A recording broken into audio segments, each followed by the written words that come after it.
အခုမြင်နေရတဲ့မြင်ကွင်းကတော့မေလ9ရက်နေ့ရုရှားနိုင်ငံရင်းပြည်နယ်မှာကျင်းပမယ်နှစ်80ပြည့်အောင်ပွဲနေ့ချီတက်ပွဲအခမ်းအနားအတွက်နောက်ဆုံးအနေနဲ့အစမ်းလေးကျင့်နေတဲ့မြင်ကွင်းပဲဖြစ်ပါတယ်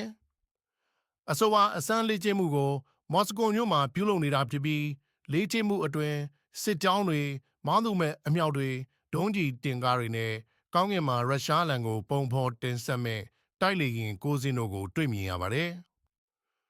ဆိုဗီယက်ခေတ်ယူနီဖောင်းဝတ်ထားတဲ့မြင်းစည်းတပ်ညီတွေရဲ့မြင်းစည်းတပ်သားတွေလည်းချီတက်ပွဲမှာပါဝင်လာတာကိုတွေ့ရပါတယ်။ခင်းကျင်းပြသထားတဲ့အဓိကလက်နက်တွေထဲမှာ T-34 တင်ကားတွေ S-400 စနစ်တွေနီးဗျူဟာမြောက်ဒုံးကျည်တွေ YAS ICBMS လို့ခေါ်တဲ့တိုက်ချင်းပြည့်ဒုံးကျည်တွေနဲ့ Ground 2မောင်းသူမဲ့ဒုံးတွေလည်းပါဝင်ပါတယ်။တရုတ်သမ္မတရှီကျင်းပင်နဲ့ဘရာဇီးသမ္မတအပါအဝင်နိုင်ငံပေါင်း29နိုင်ငံကခေါင်းဆောင်တွေတက်ရောက်ကြပြီးရုရှားကသူ့ရဲ့ပြောင်းလဲလာတဲ့ကမ္ဘာမဟာမိတ်တွေကိုထုတ်ဖော်ပြသသွားမှာဖြစ်ပါတယ်